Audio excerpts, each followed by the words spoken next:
हाय, गुरु परंपरा योग संस्थान में आपका स्वागत है। यम नियम में हम लोगों ने कल जहां तक पढ़ा हुआ था उससे आगे पढ़ेंगे।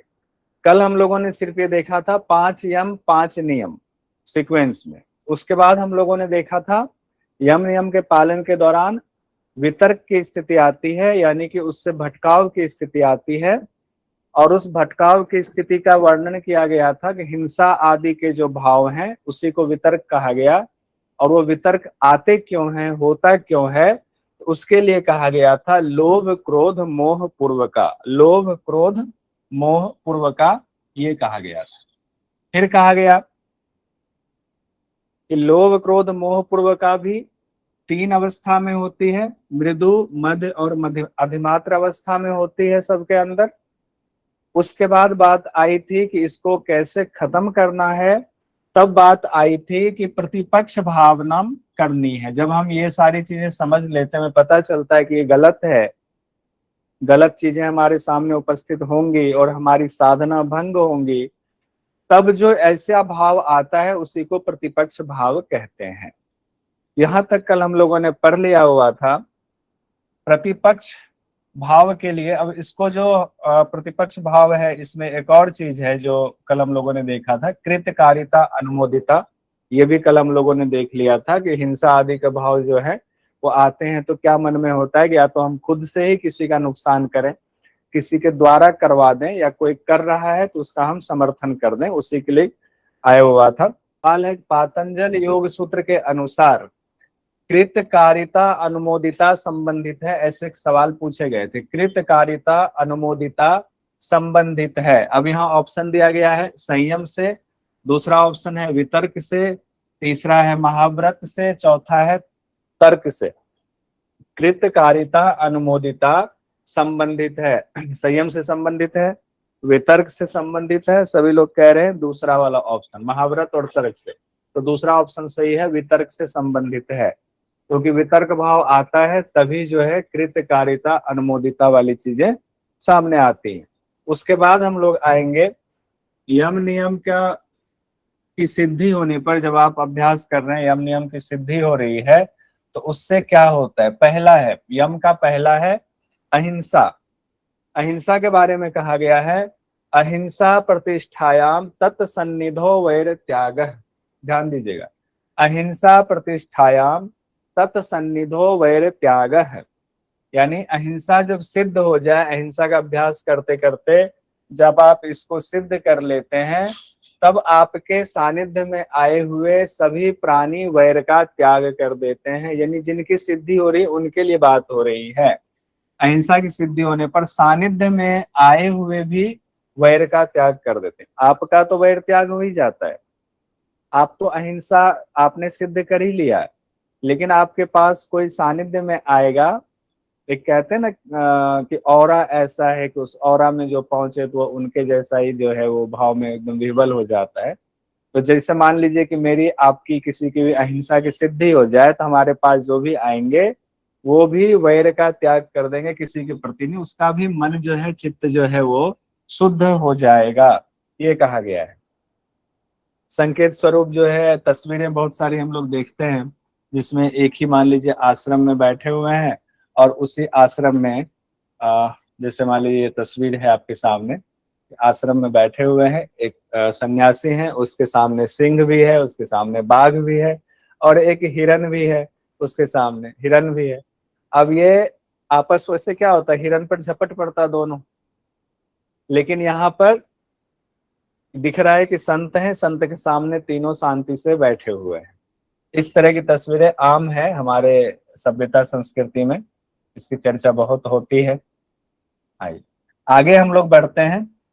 अगला है सत्य की सिद्धि। यम का पहला देख लिया, यम का दूसरा देखते हैं अहिंसा। अहिंसा के बाद सत्य है। आप लोगों किन्हीं को बोलना होगा तो हैंड रेज कीजिएगा। अहिंसा के बाद दूसरा आ रहा है सत्य। सत्य की सिद्धि में कहा गया है सत्य प्रतिष्ठायाम क्रिया फलाश्रयत्वम, यानी सत्य अगर प्रतिष्ठित हो जाए, प्रतिष्ठित हो जाए का मतलब है अगर सत्य की सिद्धि हो जाए। आपने इतना सत्य बोला, इतना बोला जीवन में, पूरा महाव्रत कर लिया। महाव्रत आपने ध्यान दिया था ना, 4 जो मैं क्वेश्चन देता हूँ, रोज होमवर्क देता हूँ, जानबूझ करके ऐसा देता हूँ, आपको पूरा लिखने की जरूरत नहीं है, उतना मेन पॉइंट्स आप लिखते जाइए, मेन पॉइंट्स लिखते जाइए, एग्जाम के लिए इतना अच्छा आपका नोट्स बन जाएगा अगर मेरे सारे क्वेश्चंस करते जाएंगे तो सत्य प्रतिष्ठित हो जाना, सत्य प्रतिष्ठित हो रहा है यानी सत्य की सिद्धि हो रही है। क्रियाफल का आश्रय का भाव आ जाता है, क्रियाफल के आश्रय का भाव आ जाता है, क्रिया फल आश्रयत्वम, इसका मतलब है कि अब वो योगी जो कुछ भी बोलेंगे, अब वो योगी जो कुछ भी बोलेंगे वो सत्य हो जाएगा। जैसे अभी भी अपने यहाँ एक चलता है ना कि गांव में किसी के पांव छूते हैं तो कहते हैं सत्तन जी खुश रहो, तुम्हारी सौभाग्यवती भव, ऐसा कुछ बोलते हैं। सत्तन जी मतलब 100 साल जियो, सौभाग्यवती मतलब हमेशा हमेशा तुम्हारा सुहाग बना रहे। तो ये सारी चीजें कही, अगर किसी को कुछ गलत बोल दे तो गलत हो जाएगा, सही बोले तो सही हो जाएगा। ऐसे अपने वेद शास्त्र में बहुत सारी कहानियां हैं। जैसे कि कहा गया किसी को कि पुत्रवती भव, अब पुत्रवती भव बोल दिया, अब पता चला कि उनके पति नहीं है तो कैसे पुत्र होगा। ऐसी एक कहानी है भी, एक किंवदंती है कि कबीर जी के बारे में, कबीर जी के बारे में किंवदंती है कि उनकी माता गई हुई थी, अब कितना सच है नहीं पता, उनको कहा पुत्रवती भव, अब वो जो है विधवा थी, विधवा थी, लेकिन जो है सत्य वाणी जो है वो असत्य नहीं जा सकता है, संत की वाणी। तो अब वो माँ बन गई, माँ बन गई तो अब वो लाज के डर से उन्होंने बच्चे को छोड़ दिया सरोवर के पास में, वही बाद में कबीर हुए। ऐसी भी एक कहानी है, कितना सच है नहीं पता, लेकिन ऐसी बहुत सारी कहानियां सुनने को आती है। तो सत्य जब प्रतिष्ठित हो जाता है तो जो भी बोलेंगे वो संत वो हो जाता है। दूसरा ये हो गया, चाहे आशीर्वाद दे, चाहे कई बार जो है श्राप दे दिया जाता था, पहले के जमाने में हम लोग सुनते हैं श्राप भी फलित हो जाता था। अब हम लोग आते हैं तीसरा, अहिंसा सत्य के बाद अस्तेय पर आते हैं। अस्तेय के बारे में कहा गया है, अस्तेय प्रतिष्ठायाम सर्व रत्नोपस्थानम, ये सब याद करना, बाद में एक टेबल भी हम लेकर आएंगे, उस टेबल पर भी सारी बातें कही गई हैं। अहिंसा के प्रतिष्ठित होने पर, जब अहिंसा प्रतिष्ठित होगा, कहा गया सर्व रत्नो उपस्थानम, जितने रत्न हैं वो उपस्थित हो जाएंगे, रत्न उपस्थित हो जाएंगे। लीजिए अभी हम 2 4 10 रुपया के लिए कमाने के लिए सोचते हैं कि 1000 2000 5000 कमा ले, लाख कमा ले। यहाँ तो बात हो रही है कि अगर अहिंसा अस्तेय, माफी चाहूंगा, अगर अस्तेय प्रतिष्ठित हो जाए, अस्तेय, अस्तेय मतलब क्या होता है, चोरी नहीं करने का भाव, महाव्रत हो जाए हर अवस्था में, तो कहा गया जितने रत्न हैं वो उपस्थित हो जाएंगे, जितने रत्न हैं वो उपस्थित हो जाएंगे, यानी सभी रत्न प्रकट हो जाएंगे, आपको पता चल जाएगा कौन सा खजाना कहाँ छिपा हुआ है, सभी रत्न प्रकट हो जाएंगे। लेकिन तब की स्थिति क्या होती, तब आपको जरूरत ही नहीं है, तब आपको जरूरत ही नहीं है, क्योंकि आपको जितना मेहनत की है उतना से ही आप काम चला लेते हो। उसके बाद अगला कहा गया है, चौथा यम है, चौथा यम हम लोग देख रहे हैं, अहिंसा देख लिया, सत्य देख लिया, अस्तेय देख लिया, ब्रह्मचर्य के बारे में कहा गया, ब्रह्मचर्य प्रतिष्ठायाम वीर्य लाभ, ब्रह्मचर्य प्रतिष्ठायाम वीर्य लाभ।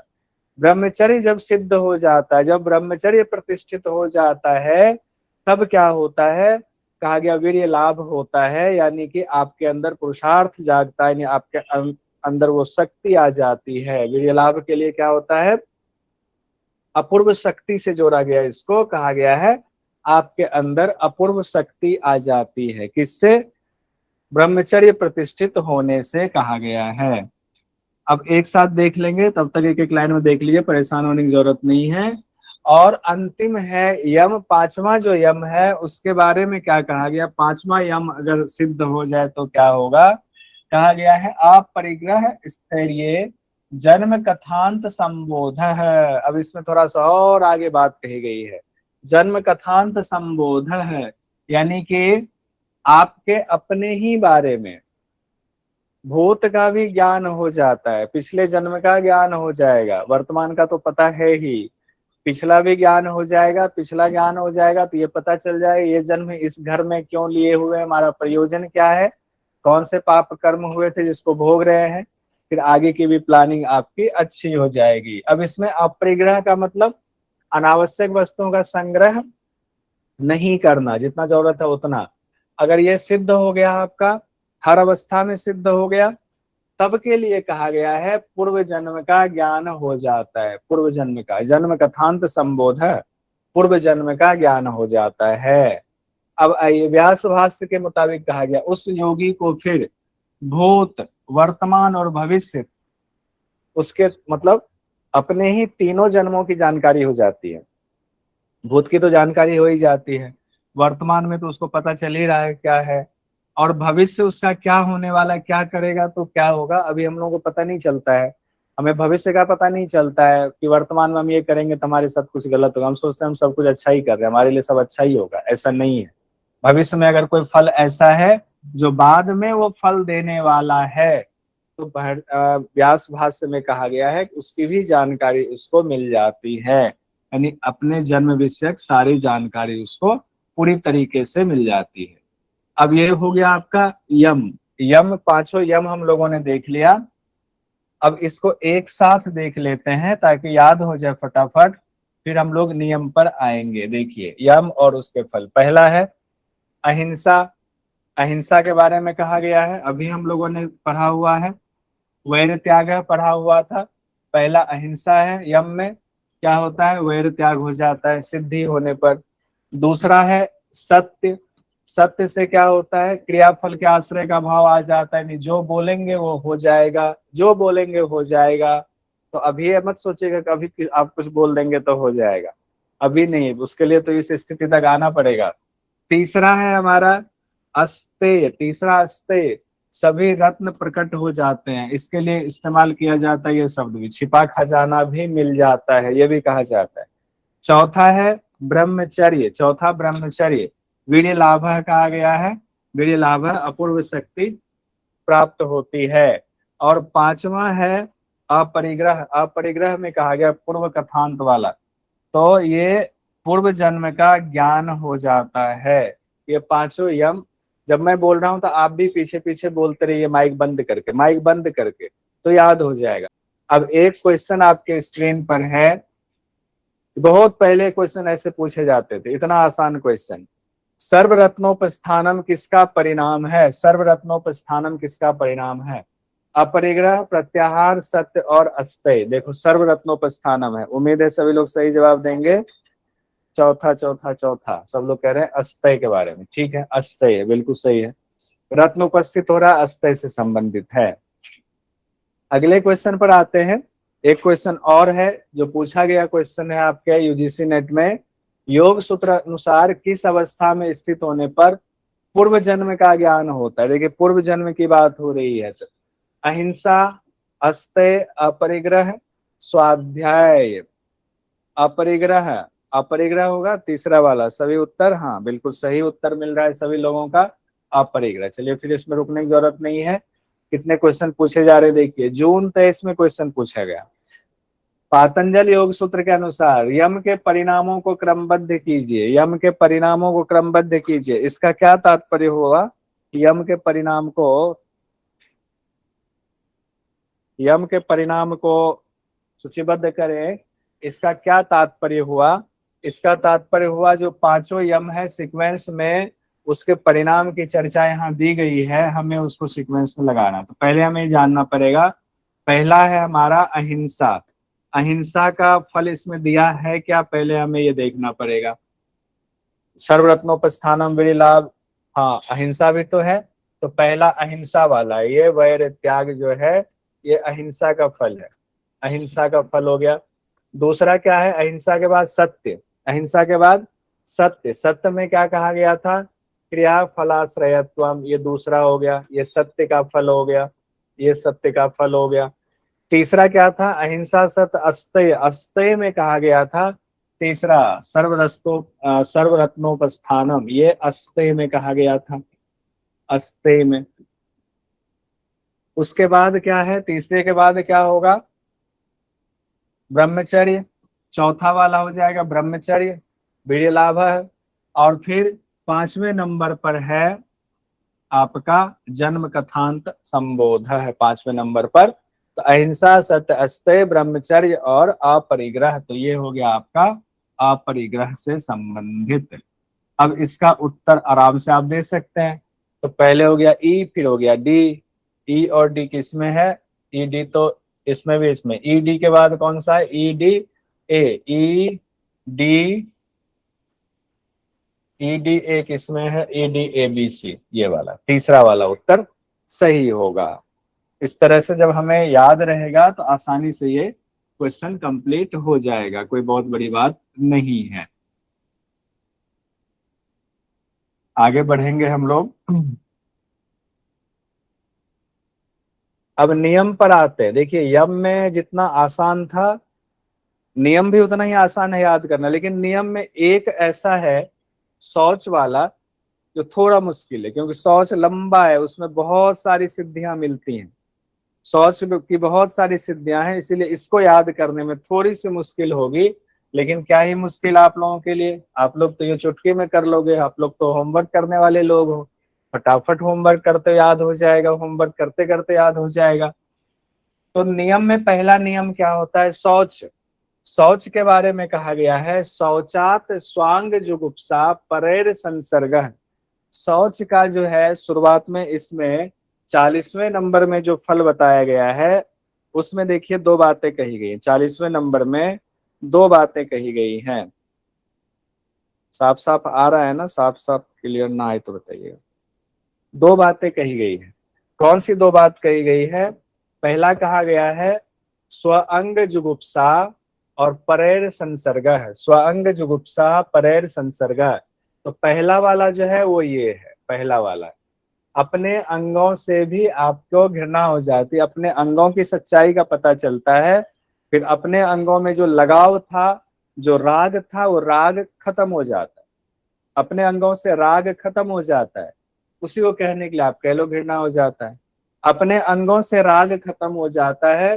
फिर परेर संसर्ग में कहा गया है उसके लिए कि दूसरे से भी संसर्ग का नाश हो जाता है। संसर्ग, दूसरों के प्रति संसर्ग की जो आसक्ति होती है वो आसक्ति भी खत्म हो जाती है, वो आसक्ति भी खत्म हो जाती है।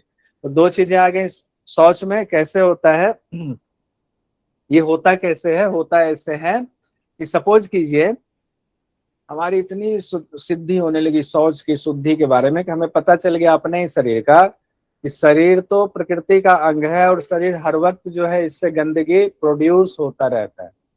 कानों से गंदगी प्रोड्यूस होता है, नाक से गंदगी प्रोड्यूस होता है, एक दिन ब्रश ना करे तो मुख से बदबू आने लगती है, स्नान ना करे तो शरीर जो है अपने शरीर से बदबू आने लगती है, मल मूत्र का त्याग होता है, यानी शरीर हमेशा प्रोडक्शन करता है गंदगी का। अरे बाप रे, प्रकृति से छुटकारा चाहिए लेकिन शरीर के साथ चाहिए छुटकारा, क्योंकि शरीर है, शरीर से ही मुक्ति मिलेगी।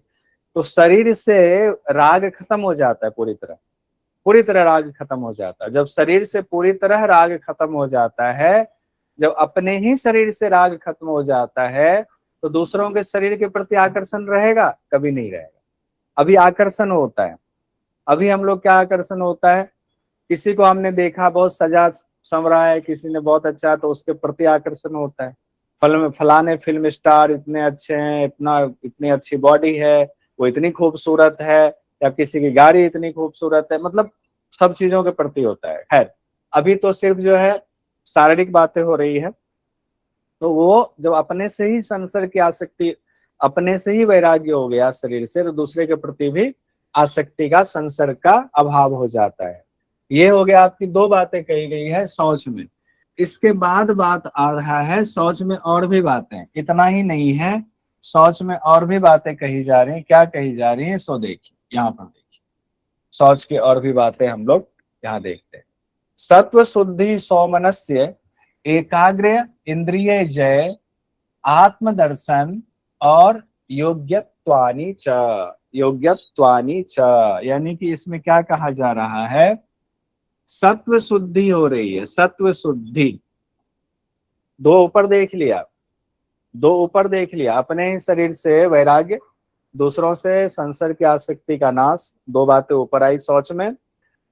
अब यहाँ पर पांच चीजें यहाँ पर आने वाली, तो पांच और दो सात चीजें आएंगी। पांच है यहाँ पर ना, एक दो तीन चार पांच चीजें यहाँ पर है, ऊपर दो, तो शौच से सात सिद्धियां मिल रही हैं। सत्व शुद्धि यानी कि अंतःकरण की शुद्धि। अंतःकरण की शुद्धि से क्या तात्पर्य है? अंतःकरण में सब सात्विक प्रवृत्ति बढ़ जाएगी। अंतःकरण में पूरी सात्विक प्रवृत्ति आपकी बढ़ जाएगी। उसी के लिए सत्व शुद्धि कहा गया, उसी को अंतःकरण की शुद्धि कहा जाता है, अंतःकरण की शुद्धि। दूसरा आया सौमनस्य। सौमनस्य, मन में प्रसन्नता का भाव, सौमनस्य, मन में प्रसन्नता का भाव, सौमनस्य हो गया। तीसरा हो गया एकाग्र। एकाग्र, चित्त में एकाग्रता का भाव, चित्त में एकाग्रता का भाव, चित्त भी एकाग्र हो जाएगा, ये तीसरा हो गया। फिर इंद्रिय जय है, चौथा हो गया इंद्रिय जय। इंद्रिय जय, इंद्रिया वश में हो जाएंगी, वश में हो जाएंगे। आपकी इंद्रिया अभी कंट्रोल में नहीं है, इंद्रिया हमसे बहुत कुछ करवा लेती है, अब इंद्रिया कंट्रोल में आ जाएंगी। और फिर कहा गया है आत्मदर्शन योग्यत्वानि च, यानी आत्मा के दर्शन की योग्यता आ जाएगी, आत्मदर्शन की योग्यता आ जाएगी, आत्म साक्षात्कार की योग्यता आ जाएगी। 5 चीजें यहाँ है, ऊपर 2 चीजें थी, तो कुल हो गई संख्या में 7 बातें कही गई हैं। किसके लिए?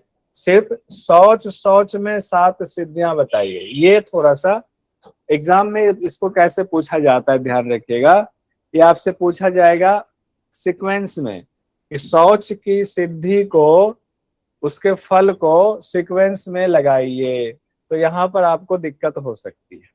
तो दिक्कत होगी तो उपाय क्या है? उपाय है इसको याद करना और इसको लिख लेना। याद करके इसको लिख लेंगे, अगर हम नोट्स बना लेंगे तो फिर ये परेशान नहीं करेगा। आइए आगे बढ़ते हैं। शौच के बाद हम लोग आते हैं, अब देखिए, अच्छा इसको एक और तरीके से टेबल बनाया हुआ है, इसको भी देख ही लेते हैं हम लोग।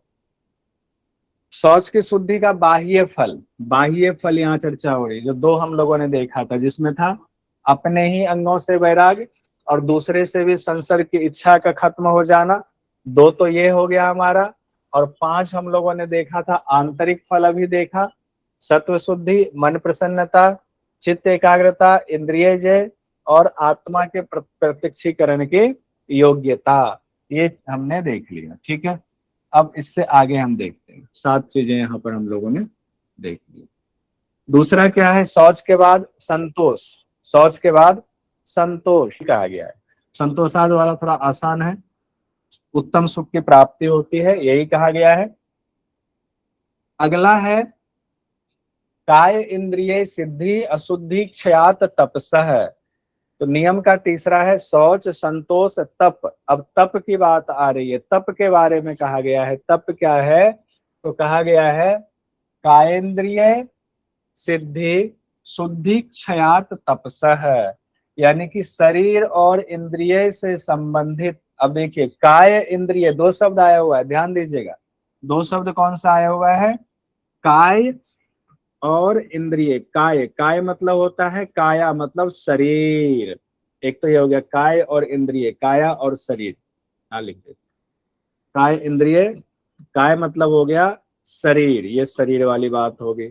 और इंद्रिय फिर कहा गया है, तो काय इंद्रिय सिद्धि, यानी शरीर और इंद्रिय से संबंधित सिद्धि की प्राप्ति हो जाती है आपको। किसमें? तप में कहा गया है। तप में एक बात ये कही गई है।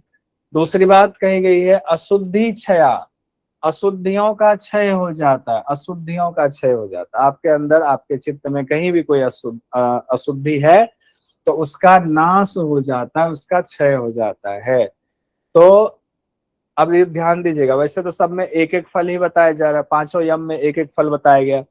नियम में पहले वाले में शौच में 7 फल बताए गए, संतोष में 1 ही फल बताया गया, तप में 2 फल बता दिए गए। तप में 2 फल, शरीर और इंद्रिय संबंधित सिद्धियां, अशुद्धि का नाश।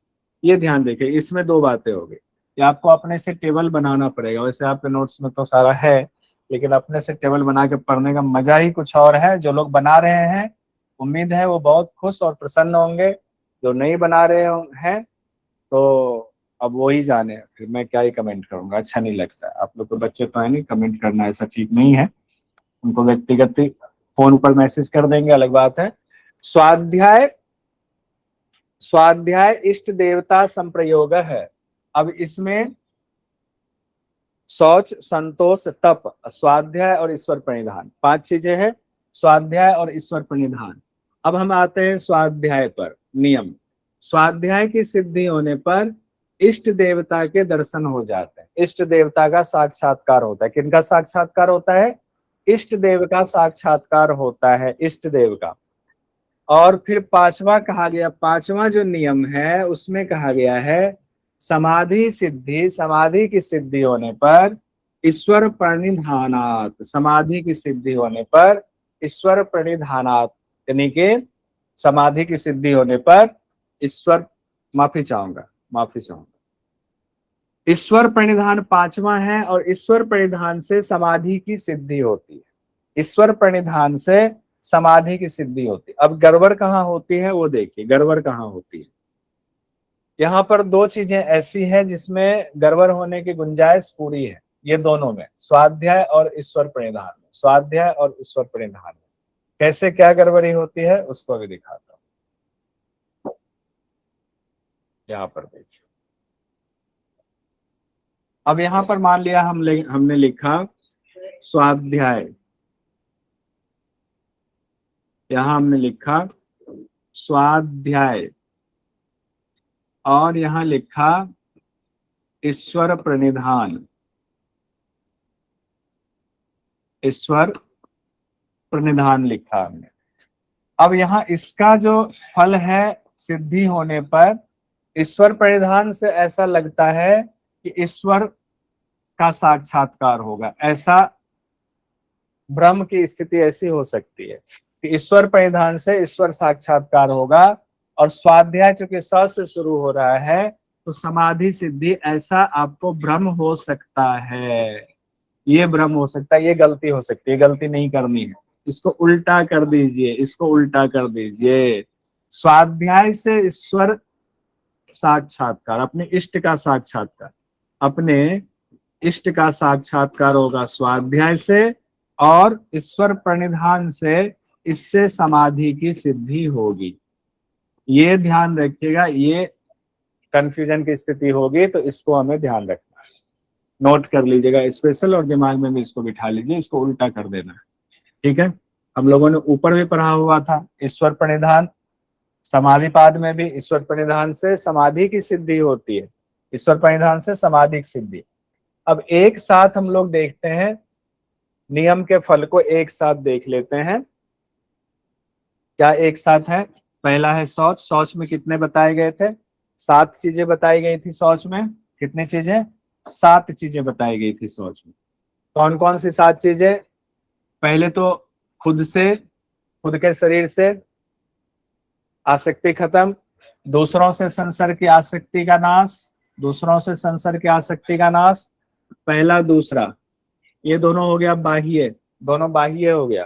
फिर आंतरिक की चर्चा हो रही थी। आंतरिक में 5 चीजें थी। अंतःकरण की शुद्धि पहला, मन में प्रसन्नता दूसरा, चित्त की एकाग्रता तीसरा, इंद्रिय जय चौथा, आत्म साक्षात्कार की योग्यता पांचवा, आत्म साक्षात्कार की योग्यता पांचवा।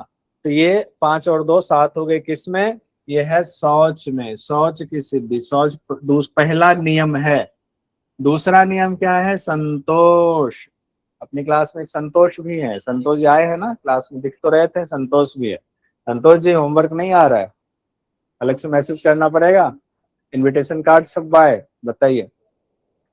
संतोष, उत्तम सुख लाभ, उत्तम सुख लाभ। संतोष से क्या होता है? उत्तम सुख लाभ।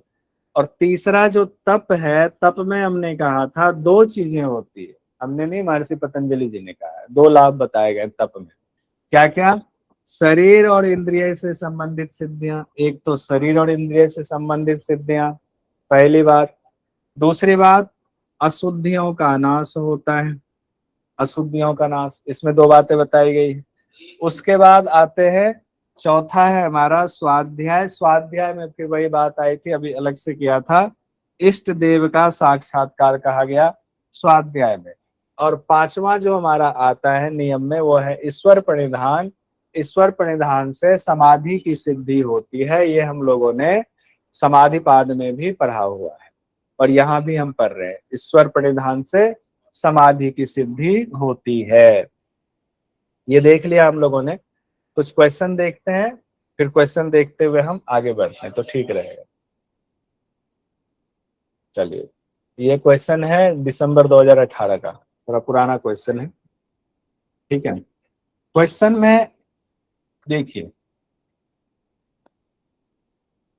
सूची 1 सूची 2 को सुमेलित कीजिए, सही नीचे दिए गए कोड का प्रयोग कर सही विकल्प चुने। संतोष, स्वाध्याय, ईश्वर प्रणिधान, तप, समाधि सिद्धि, कायेंद्रिय सिद्धि, अनुत्तम सुख लाभ, इष्ट देव, संप्रयोग है। मैसेज कर रहे हैं आप। रमा जी पहला, वैष्णवी जी चौथा, गरिमा जी चौथा, रमा जी पहला कैसे फिर आ गया, तब सबका चौथा आ रहा है, सबका चौथा। चलिए देखते हैं, संतोष से क्या होगा, अनुत्तम सुख लाभ। संतोष से क्या होगा, अनुत्तम सुख लाभ है संतोष से। उसके बाद क्या कहा गया है, स्वाध्याय। स्वाध्याय से हम लोगों ने देखा हुआ था समाधि सिद्धि का कि कंफ्यूजन होगी, तो समाधि सिद्धि नहीं होगा। स्वाध्याय से क्या होगा, इष्ट का दर्शन होगा। ईश्वर परिधान हम लोगों ने कहा था इससे शंका होगी इष्ट का, लेकिन इससे क्या हो रहा है, इससे क्या हो रहा है हमारा, ईश्वर परिधान से समाधिक सिद्धि हो रही, ईश्वर परिधान से समाधिक सिद्धि। और तप, तप से क्या हो रहा है, कायेंद्रिय सिद्धि हो रहा है, ये तप से कायेंद्रिय सिद्धि हो रहा है। उस हिसाब से देखिए, 1 का 3, 1 का 3 पहले में भी है, 1 का 3 चौथे में भी है, B का 4 पहला चौथा दोनों में है, C का 1 सिर्फ चौथे में ही है, तो चौथा ऑप्शन ही सही होगा। रमा जी आपने पूरा नहीं पढ़ा था इसलिए आपसे गलत हो गया, अगर आपने पूरा ऑप्शन मैच करते तो नहीं होता। आपने सोचा अरे ऊपर का एक तो मिल ही रहा है तो हो ही जाएगा, ऐसा सब में फॉर्मूला नहीं लगता है, इसलिए कई बार वो फॉर्मूला गलत भी हो जाता है, ध्यान रखिएगा। आगे देखिए, ये क्वेश्चन है दिसंबर 2019 का क्वेश्चन है जिस, ठीक है। महर्षि पतंजलि के अनुसार इष्ट देवता का साक्षात्कार किससे होता है, इष्ट देवता का साक्षात्कार, कंफ्यूजन क्या होगी, कंफ्यूजन होगी ईश्वर प्रणिधान की, कंफ्यूजन होगी ईश्वर प्रणिधान की, लेकिन होगा क्या सही उत्तर, स्वाध्याय। क्या होगा, स्वाध्याय। तो इस तरह के क्वेश्चन कंफ्यूज करने के लिए आ सकता है, ठीक है। आइए अगले सवाल पर आएंगे हम। देखिए सवाल जून 2020 का है, वही 20 कोविड वाला मामला, जिसमें कहा जा रहा है अनुत्तम सुख की प्राप्ति किससे होती है, अनुत्तम सुख की प्राप्ति, बहुत आसान, संतोष से होती है। अनुत्तम सुख की प्राप्ति संतोष से होती है। चलिए क्वेश्चन बहुत आसान था, फरवरी 2023 का क्वेश्चन देखते हैं। पातंजल योग सूत्र के अनुसार नियम के परिणामों को क्रमबद्ध कीजिए। लीजिए क्वेश्चन आ गया ना, नियम के परिणाम, अब नियम में तो 5 हो गए, 5 में भी शौच में 7 हैं, संतोष में 1, और आगे फिर आगे में तप में 2 हैं, स्वाध्याय में 1 और ईश्वर परिधान में 1। अब सारा दिमाग में बिठाना पड़ेगा, बिठाइए एक बार दिमाग में, जरा देखते हैं क्या क्या दिया जा रहा है। समाधि सिद्धि दिया जा रहा है पहले, समाधि सिद्धि, समाधि सिद्धि चलिए लिखते ही जाते हैं। समाधि सिद्धि किससे हो रहा है, ये हो रहा है ईश्वर प्रणिधान से, ठीक है। समाधि सिद्धि ईश्वर प्रणिधान, यानी ये 5वें नंबर पर है, लास्ट वाला है। सौमनस्य, सौमनस्य की बात आई हुई है, सौमनस्य किससे होगा, ये शौच से होगा, पहला वाला हो गया, ये शौच वाला हो गया, सौमनस्य हो गया शौच से। अनुत्तम सुख लाभ, अरे संतोष हो गया, ये संतोष जी आ गए यहाँ पर, ये हो गया आपका दूसरे नंबर पर, ये संतोष से हो गया। आइए आगे देखिए, इस तरह से करना है, दिमाग में बिठाएंगे ऐसे करना है। फिर देखिए इंद्रिय सिद्धि, अच्छा लीजिए इंद्रिय सिद्धि भी दिया हुआ, इंद्रिय सिद्धि किससे था, काय और इंद्रिय सिद्धि प्लस अशुद्धि का नाश, ये हो गया आपका तप से, ये तीसरे नंबर पर हो गया तप वाला।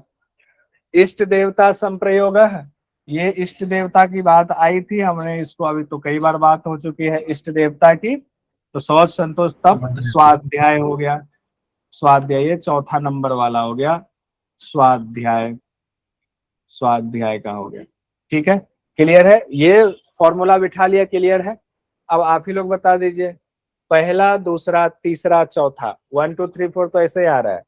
B C D E, B C D E, last में ए, तो सबसे लास्ट में एक इसमें है, एक तो लास्ट में ए इसमें है, इसी में सिर्फ है एक, इसी में है। लीजिए बी सी डी ई और ए, यानी दूसरा ऑप्शन आपका पूरी तरह सही है। कौन सा ऑप्शन सही है? दूसरा ऑप्शन पूरी तरह सही है। तो ऐसे लगाना, लेकिन जब लाभ हमें पूरा याद होगा तभी तो लगा पाएंगे, अगर लाभ पूरा याद नहीं होगा तो फिर नहीं लग पाएगा इसका आंसर। ठीक है, ये ध्यान रखना है। अब हम आते हैं आसन पर। आसन पर आते हैं। आसन में 3 सूत्र बताए गए हैं योग दर्शन। योग दर्शन में आसन के बारे में 3 सूत्र बताया गया है। पहला है स्थिरम सुखम आसनम, दूसरा है प्रयत्न शैथिल्य समापत्तिभ्याम, और तीसरा फिर फल बताया गया है। तीसरा में फल है ततो द्वंद्वान विघात है, यानी आसन से संबंधित 3 ही सूत्र हैं, ध्यान रखिएगा। अब जो लोग बिल्कुल नए हैं वो ध्यान दीजिएगा। योग दर्शन में आसनों की संख्या नहीं बताई गई है, एकदम बिल्कुल वाइसवी लेवल का है ये मामला। आसनों की संख्या नहीं बताई गई है, संख्या व्याख्या में बताई गई। बहुत सारे लोग इसको लेकर के बहस शुरू कर देते हैं, नहीं योग दर्शन में इतने आसन बताए गए हैं, योग दर्शन में इतने आसन बताए गए। योग दर्शन के सूत्र में महर्षि पतंजलि जी ने एक भी आसन नहीं बताया है, सीधा सपाट सा सवाल। व्याख्या में बताया गया है, योग प्रदीप की व्याख्या में आसन के बारे में बताया गया है, क्योंकि व्याख्याकार है, व्याख्याकार तो बताएंगे ना ज्ञान के लिए। हो सकता है व्यास भाष्य में भी बताया गया, मैंने ध्यान नहीं दिया हुआ। तो व्याख्या में जो आसन है वो व्याख्या में है। ये मत सोचिएगा कि उसका आसन गिन लीजिएगा और कहिएगा महर्षि पतंजलि के सिर पे मर दीजिएगा। महर्षि पतंजलि ने 15 आसन बताए कि 10 आसन बताए हैं कि 25 आसन बताए हैं, ऐसा नहीं है। महर्षि पतंजलि जी ने आसन के नाम नहीं बताए हैं, बल्कि आसन किसे कहते हैं वो परिभाषा पहले दिया हुआ है, जिसमें कहा गया स्थिर सुखम आसनम। स्थिर सुखम आसनम यानी आसन की परिभाषा है स्थिर होकर सुखपूर्वक बैठना आसन है। आसन स्थिर होकर सुखपूर्वक बैठना आसन है। पहला हो गया, बहुत सिंपल हो जाता है और व्याख्या में नहीं जाएंगे। उसके बाद उन्होंने आसन की सिद्धि कैसे होती है, आसन कैसे माना जाए कि आप कोई आसन कर रहे हैं, पद्मासन कर रहे हैं, सुखासन कर रहे हैं, सिद्धासन कर रहे हैं। सुखासन नाम सुन करके थोड़ा सा जो है खुश हो जाते हैं लोग, या आप मयूरासन कर रहे हैं, कोई भी आसन कर रहे हैं, वो आसन सिद्ध हो गया या नहीं हो गया ये कैसे पता चलेगा आपको? उसके लिए महर्षि पतंजलि ने दूसरा सूत्र दिया है 47वें नंबर का, 46वें नहीं, ये सूत्र संख्या भी याद होना चाहिए।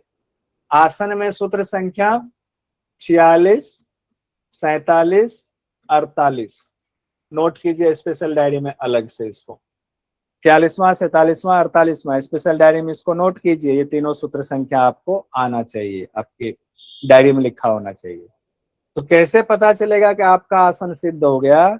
उसके लिए महर्षि पतंजलि कहते हैं प्रयत्न शैथिल्या अनंत समापत्तिभ्याम, प्रयत्न शैथिल्या अनंत समापत्तिभ्याम, प्रयत्न शैथिल्या अनंत समापत्तिभ्याम, यानी जब आसन आप कर रहे हैं और प्रयत्नों की शिथिलता हो जाए।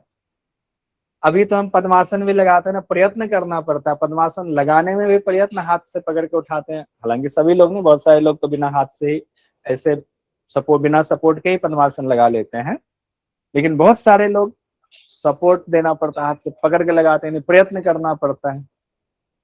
और फिर प्रयत्न करना पड़ता है कि आसन को बना के रखना है कि 30 सेकंड बाद कि 2 मिनट बाद या 5 मिनट बाद पाँव दर्द करने लग गया, एंकल में दर्द होने लग गया, तो अब वो परेशान हो गए, क्या करें क्या करें, अब उसको हटाना है। तो प्रयत्न करनी पड़ती है, लेकिन कहा जा रहा है प्रयत्न की शिथिलता हो जाए। जब प्रयत्न की शिथिलता, लगा दिया, अब बने हुए हैं, कोई दिक्कत नहीं हो रही है, जितनी देर तक बोल दें टीचर लगा के रखो उतनी देर तक लगा के रखे हुए, तब माना जाएगा प्रयत्नों की शिथिलता आसन में। फिर कहा गया अनंत समापत्तिभ्याम। अब आसन लगाना ही क्यों है? किसी को दिखाने के लिए थोड़ी लगाना है कि आसन हमने बहुत अच्छा लगा लिया हुआ है। आसन लगाना क्यों है? आगे बढ़ना है योग में, उस ईश्वर की प्राप्ति के लिए जो हमारे अंदर ही मौजूद हैं। उस ईश्वर की प्राप्ति के लिए, उस आत्मा के दर्शन के लिए करना है, सब कुछ लक्ष्य है। इसीलिए कहा जा रहा है अनंत समापत्तिभ्याम शब्द इसलिए आया हुआ है, अनंत समापत्तिभ्याम, यानी जब आसन करने में शरीर को कोई चेष्टा ना करनी पड़े, सारा ध्यान उस अनंत परमात्मा में लग जाए, समापत्ति मतलब समाधि से है, तब माना जाएगा कि आसन सिद्ध हो गया है, तब माना जाएगा आसन सिद्ध हो गया हुआ है। ठीक है, ये कहा गया है आपको। दूसरा सूत्र है ये आसन का, पहला आसन की परिभाषा, दूसरा कैसे माना जाए कि आसन की सिद्धि हो गई है हमारी, ये हो गया। और अगर आसन की सिद्धि हो गई तो फल की क्या प्राप्ति होगी, क्या फल मिलेगा, अब फल की चर्चा हो रही है। उसके बाद फल में कहा जा रहा है, क्वेश्चन पर हम बाद में आएंगे, फल की चर्चा पहले कर लो, फल तो पहले चाहिए ना, फल खाएंगे उसके बाद क्वेश्चन तो होता रहेगा, पहले फल खा लीजिए। आइए पहले फल देख लेते हैं।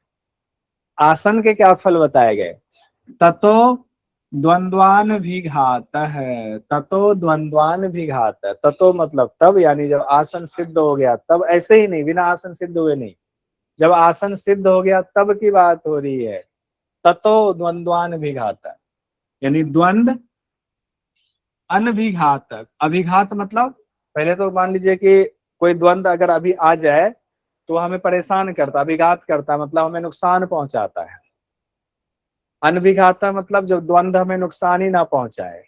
अब द्वंद चाहे शारीरिक हो द्वंद, चाहे द्वंद मानसिक हो, चाहे शारीरिक द्वंद हो चाहे मानसिक, दोनों ही द्वंद जो है जब नुकसान रहित हो जाता है, दोनों ही द्वंद अब परेशान नहीं कर रहा है, उसका हमारे ऊपर कोई असर ही नहीं पड़ रहा है, शारीरिक द्वंद का भी कोई असर नहीं पड़ रहा है, मानसिक द्वंद का भी कोई असर नहीं पड़ रहा है, तब हो गया कि आसन आपका सिद्ध है और उसका फल ये बताया गया, ततो द्वंद्वान विघात।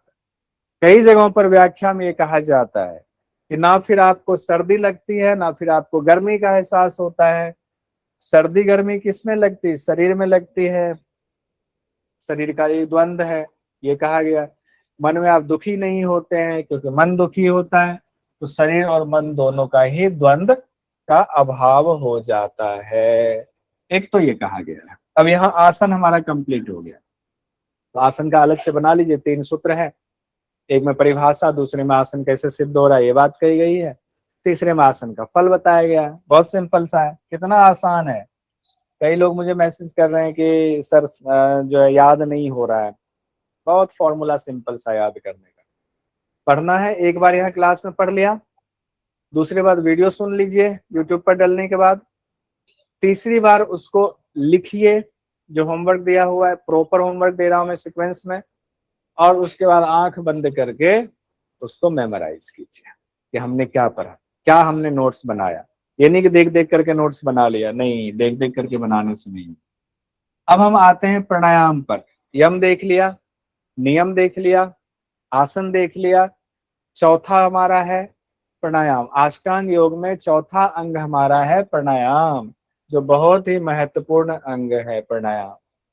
प्राणायाम के बारे में क्या कहा जा रहा है, तस्मिन् सति श्वास प्रश्वास योर गति विच्छेद प्राणायाम।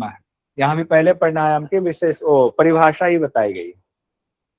तस्मिन् सति का मतलब हो गया आसन के सिद्ध होने के बाद, अभी तो हम बिना आसन सिद्ध किए ही सब कुछ करते हैं, उससे पहले ही हम प्राणायाम करते हैं। यहाँ कहा जा रहा है आसन की सिद्धि के बाद प्राणायाम का अभ्यास करना। और प्राणायाम क्या है, श्वास और प्रश्वास की गति का विच्छेद कर देना।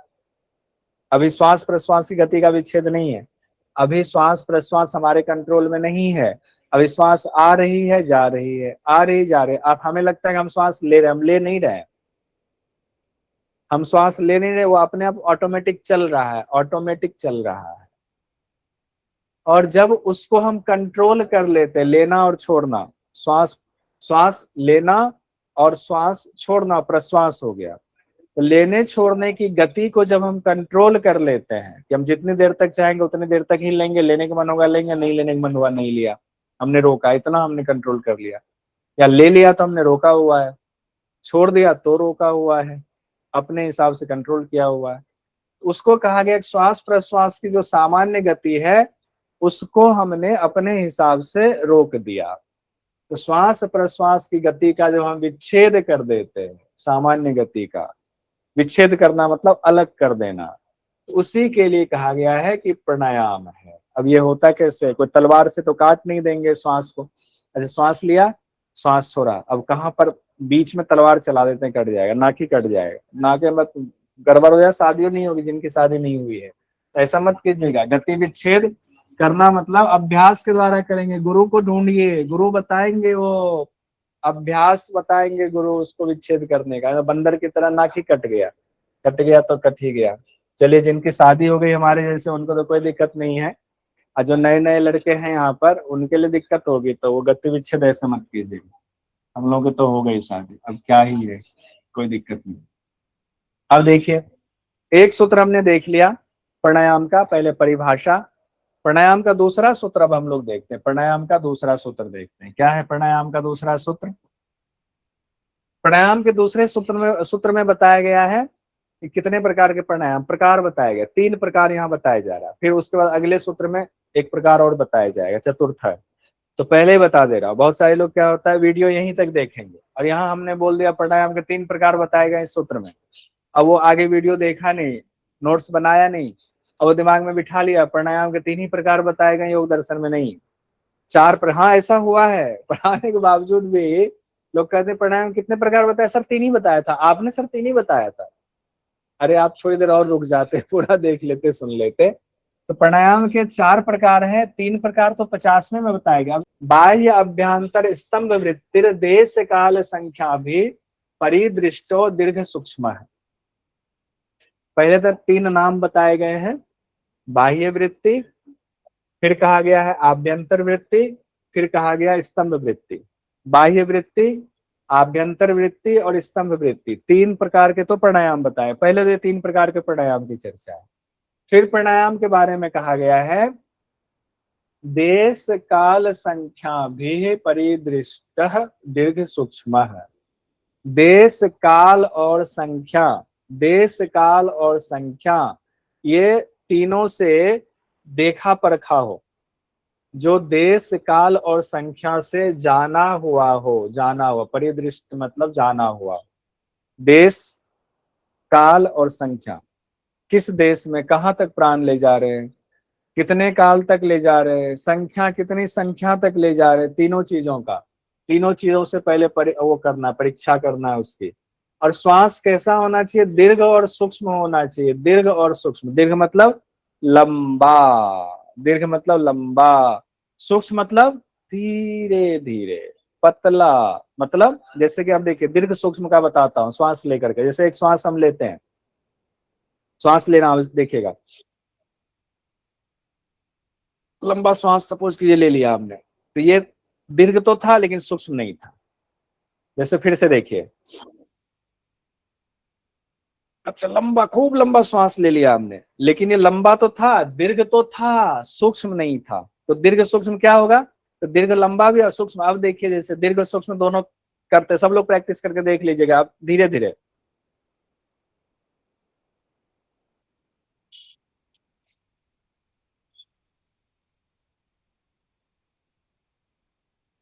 अब दीर्घ भी था और सूक्ष्म भी था, अब दोनों ही था, दीर्घ भी था और सूक्ष्म भी था।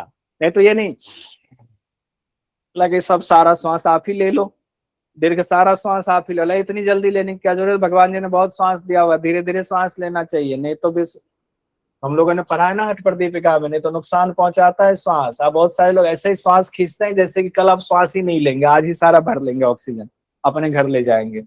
तो कहा गया है बाह्य अभ्यंतर स्तंभ वृत्ति, ये 3 प्रकार का प्राणायाम इस सूत्र में 50वें में बताया गया है, जो देश काल संख्या से जाना हुआ हो, दीर्घ हो और सूक्ष्म हो।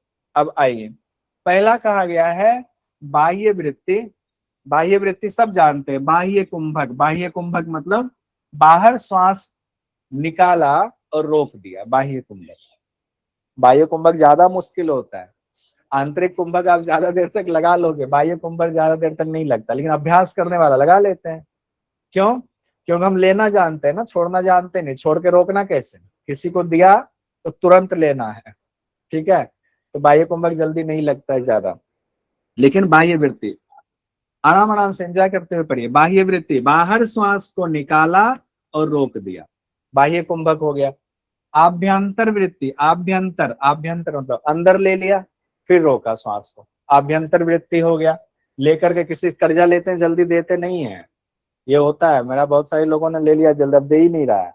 जब भी बोलो कहता है सैलरी अभी आई नहीं है, फिर बोलो कहता है अब तो अंतिम महीना हो गया, सैलरी खत्म हो गई है।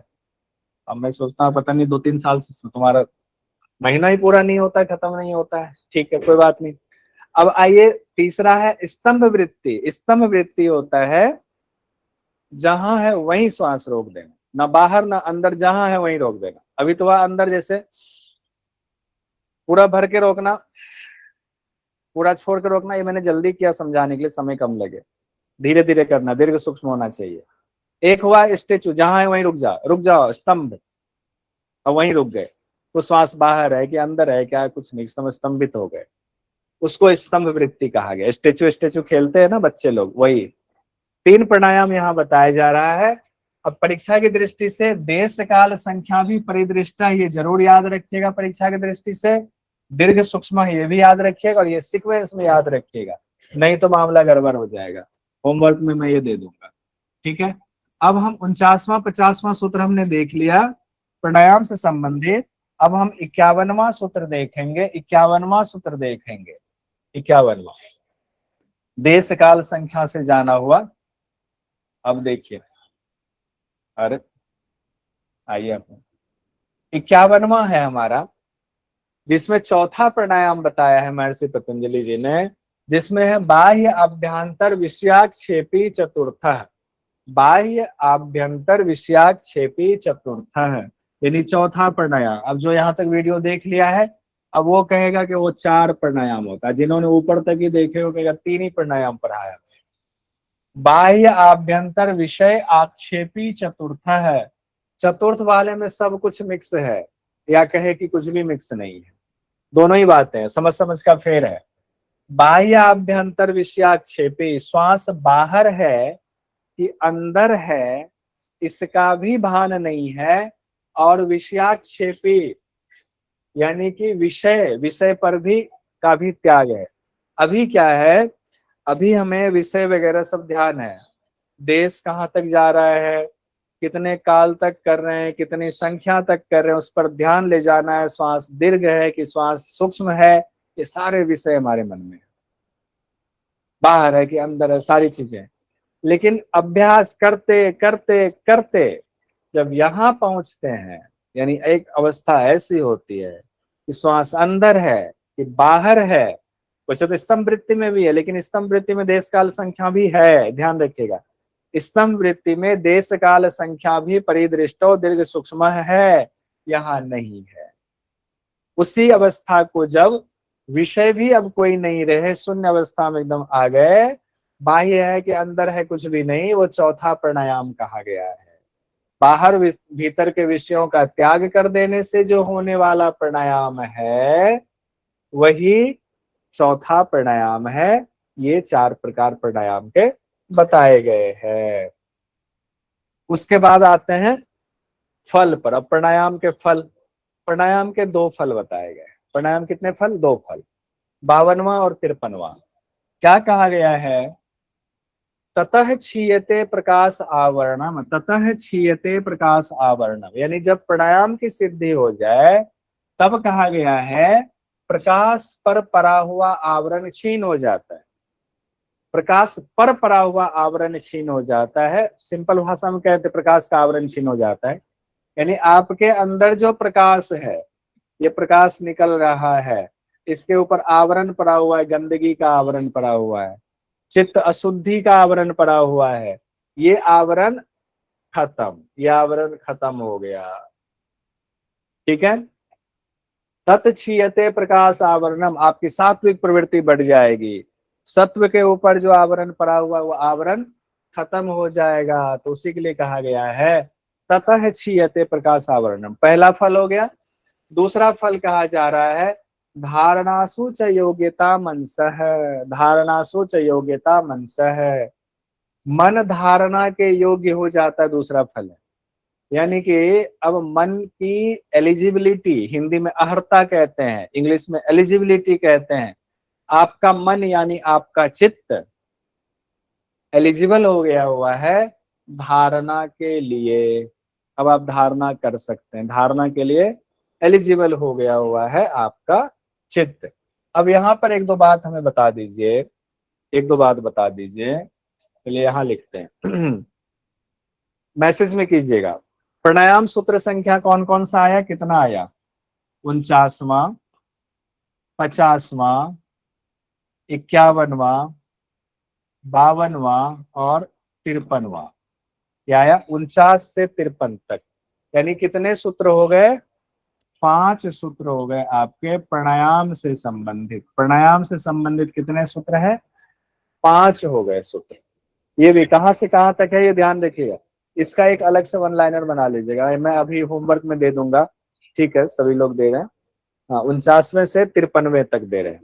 और उधर उससे ठीक 3 जो पहले वाला था वो आसन का था, आसन में 3 था, आसन में 3, इसमें 5 है। ठीक है, ये पांचों आपको पता होना चाहिए कहाँ से कहाँ तक है, तो आपको दिक्कत नहीं होगी। यही सब चीजें याद करनी है, पढ़ने का तरीका यही है। कैसे पढ़ेंगे? तो ऐसे पढ़ेंगे। आइए अब इसके बाद आते हैं, हम लोगों ने यम पढ़ लिया, नियम पढ़ लिया, आसन पढ़ लिया, प्राणायाम पढ़ लिया, अंतिम है प्रत्याहार। 53 हो गए ना। इसमें सूत्र संख्या कितना है? 55। इसमें सूत्र संख्या है 55। 53 तो पढ़ ही लिया हुआ है, 2 पढ़ करके इसको कंप्लीट ही कर देते, संपन्न कर देते हैं। हम लोग इसको संपन्न कर देते हैं। यहाँ पर 2 फल बताया गया अलग से टेबल बनाकर, प्राणायाम के 2 फल। प्रकाश का आवरण छीन होता है, मन धारणा के योग्य हो जाता है। 2 बातें हो गई। साधन पाद में प्राणायाम से संबंधित 5 सूत्र बताए गए हैं। क्वेश्चन हम बाद में देखेंगे, पहले इसको कंप्लीट कर लेते हैं, फिर जो है क्वेश्चन है। बस 2 ही सूत्र है, इसको कंप्लीट कर लेते हैं, फिर हम देखेंगे। अब देखिए अगला है हमारा प्रत्याहार। प्रत्याहार है बहिरंग साधन का अंतिम वाला, बहिरंग साधन का अंतिम प्रत्याहार। प्रत्याहार तक यहाँ पर चर्चा है। प्रत्याहार में क्या कहा गया है? स्वविषया संप्रयोगे, स्वविषया संप्रयोगे चित्तस्य स्वरूपानुकार इवेन्द्रियाणाम प्रत्याहार। क्या? स्वविषया संप्रयोगे चित्तस्य स्वरूपानुकार इवेन्द्रियाणाम प्रत्याहार है। जब इंद्रियां अपने विषय से, स्व विषय से विमुख हो जाए, जब आपकी इंद्रियां, इंद्रिय के जो विषय है, आंख का विषय देखने से संबंधित है, जिह्वा का विषय स्वाद लेने से संबंधित है, तो आपके इंद्रियों के विषयों से जो संबंधित चीजें, उससे जब आपकी इंद्रियां विमुख हो जाती हैं, वैराग्य हो जाता है, तब ये इंद्रियां चित्त में लीन हो जाती हैं। चित्त में लीन हो जाती हैं स्वरूपानुकार। स्वरूपानुकार मतलब चित्त में लीन हो जाना। ठीक है, इवेन्द्रियाणाम प्रत्याहार है, यही प्रत्याहार है, यही प्रत्याहार। आपकी इंद्रियां कहां पर चली गई? आपके चित्त में ही लीन हो गई। कैसे लीन हो गई? तो अपने विषयों से हट करके वो इंद्रियां जहां से उत्पन्न हुई थी वहां चली गई। इंद्रियों की उत्पत्ति का स्थान क्या है? चित्त है, चित्त से आई। वैसे तो इंद्रियां अहंकार से आई, अहंकार जो है महल से आया हुआ है, तो अपने से ऊपर वाले में जाकर के उसका लय होगा। ठीक है, अब ये देखिए, अब अगला है इसका फल क्या बताया गया। ये क्यों नहीं हो रहा है? चलिए, अरे हाँ, इसका फल क्या बताया गया है? लास्ट जो सूत्र है वो प्रत्याहार का फल बताया गया। लास्ट सूत्र प्रत्याहार का फल बताया गया है। क्या है लास्ट सूत्र में? ततः ततः परम वश्यते इंद्रियाणाम, ततः परमावश्यता इंद्रियाणाम। तोड़कर पढ़ेंगे, ततः परमावश्यता इंद्रियाणाम। तब जो स्थिति होती है, आपकी इंद्रियां परम वश में हो जाती है, आपकी इंद्रियां वश में हो जाती, पूरी तरीके से वश में हो जाती हैं। अब आत्मा के वश में हो गई हुई आपकी इंद्रियां। अब आपकी इंद्रियां आपको परेशान नहीं कर सकती हैं। अब क्वेश्चन यहाँ 2-3 है, उसको करके इसको फिनिश कर लेते हैं। हमारा हो गया। अभी मैंने टाइम नहीं देखा कि आज टाइम क्या हुआ, आइए ये क्वेश्चन है, कर ही लेते हैं। पातंजल योग सूत्र के अनुसार निम्नलिखित में से कौन से प्राणायाम के प्रकार हैं? ये क्वेश्चन पूछा, बहुत आसान सवाल है, बहुत ही आसान। कौन से प्रकार है? स्तंभ वृत्ति हाँ है, सहित नहीं है। बाह्य अभ्यंतर विषयाक्षेपी हाँ है, केवली नहीं है। व्याख्या करके ध्यान मत लगाइए, हो सकता है किसी व्याख्याकार ने बोला हो कि हाँ केवली प्राणायाम है, हाँ सहित प्राणायाम भी अर्थ ये होता है, वो है। व्याख्या में नहीं जाएंगे, ध्यान रखिएगा। तो हम आएंगे पहला और तीसरा। पहला तीसरा कहाँ है? तीसरे नंबर में है पहला और तीसरा। ठीक है, आगे बढ़ते हैं। अगला सवाल हमारी स्क्रीन पर है, जो 2018 दिसंबर का है, जिसमें क्वेश्चन है आपका दो कथन दिए गए, अभिकथन दूसरा तर्क है। अभिकथन में है, धारणा के अभ्यास से पूर्व प्राणायाम आवश्यक है। धारणा के अभ्यास से पूर्व प्राणायाम आवश्यक है। प्राणायाम के अभ्यास से सत्व के प्रकाश का आवरण क्षय हो जाता है, सत्व के ऊपर परावरण क्षय हो जाता है और मन धारणा के योग्य हो जाता है। तो ये फल में तो बताया ही गया है, ये दोनों चीजें। धारणा का अभ्यास से पूर्व प्राणायाम आवश्यक है, ये भी सही है और ये भी सही, दोनों सही है। ए और आर दोनों सही है। आर ए की सही व्याख्या नहीं है, आर ए की सही व्याख्या नहीं है, लेकिन ये नहीं गलत हो, ये गलत हो जाएगा। ए और आर दोनों सही है तथा आर ए की सही व्याख्या है, ये सही होगा, दूसरा वाला उत्तर सही होगा। सही व्याख्या भी दिया हुआ है यहाँ पर, तो दूसरा उत्तर सही होगा। ठीक है, आइए एक सवाल दिया हुआ है, धारणासु च योग्यता मनसः किसका परिणाम है? अभी हम लोगों ने देखा धारणासु च योग्यता मनसः किसका परिणाम है? ये प्राणायाम का परिणाम है। प्राणायाम के दो फल बताए गए, उसमें से एक है, एक तो प्रकाश पर परावरण खत्म होता है, दूसरा धारणासु च योग्यता मनसः, मन धारणा के योग्य हो जाता है। अब उसके बाद हम लोग देखते हैं, इसका वाला भी एक क्वेश्चन है, ये देख लीजिए, जून 2019 का क्वेश्चन है, सूची 1 सूची 2 को मिलान करना है। अच्छा ये तो आसानी से कर लेंगे, चलिए ये भी देख ही लेते हैं, ये क्वेश्चन भी क्यों छूट गया, ये क्वेश्चन भी देख ही लेते हैं। ततो द्वंद्वान भी घाता है, ये फल किसके लिए कहा गया? आसन के लिए कहा गया। ठीक है, आसन का हो गया, ये ए वाला यहाँ हो गया। धारणासु च योग्यता मनसः, अभी हम लोगों ने पढ़ा हुआ है, ये प्राणायाम का हो गया बी वाला। ततः परमावश्यतेन्द्रियाणाम, ये हो गया आपका प्रत्याहार का। चलिए ये हो गया सी वाला। संतोषाद अनुत्तम सुख लाभ है, अब यहाँ यम नियम दिया हुआ है। संतोष किस में है? शौच संतोष, ये हो गया नियम का। फिर कहा गया अस्ते प्रतिष्ठायाम सर्वरत्नोपस्थानम, अस्ते किसका अंग है? यम का अंग है। मैच कर लीजिए, हो गया उत्तर निकल गया, हो गया उत्तर निकल गया। जो लोग नए हैं, बिल्कुल नए हैं, परेशान मत होइएगा। अस्तय यम के अंतर्गत है, ठीक है, संतोष नियम के अंतर्गत है, इसीलिए दिया हुआ है। तो धारणासु च योग्यता मनसः हम लोगों ने प्राणायाम के लिए पढ़ा हुआ है। ततः परमावश्यतेन्द्रिया नाम हम लोगों ने प्रत्याहार के लिए पढ़ा हुआ है, इसीलिए ये ऑप्शन हमने लगाया, चौथा उत्तर बिल्कुल सही है। अब आगे देखते हैं, और कोई सवाल है क्या? नहीं, यहाँ हमारा साधन पाद संपन्न हो गया, साधन पाद हमारा यहाँ संपन्न हो गया। और मुझे नहीं पता कि समय कितना हुआ, 8:56। अरे बाबा, बहुत समय ले लिया। नहीं चलिए कोई नहीं, शुरू भी तो लेट से हुआ था, लेकिन आज थोड़ी लाइटिंग थोड़ी ठीक हुई है। अब इतना खर्च नहीं कर सकते, अब इसमें है ना प्रॉपर लाइट एकदम फिल्मी स्टाइल में है, तो उसके लिए नीचे से लाइट लगानी पड़ती है, उतना खर्च नहीं कर सकते। अब नीचे अब घर है, कोई स्टूडियो तो है नहीं, बार बार रोज लाइट हटाओ, यहीं पर बेड भी लगाना है, यहाँ बच्चे सोएंगे खेलेंगे, 50 काम होते हैं, इतना काफी, इतने में हम काम चलाएंगे।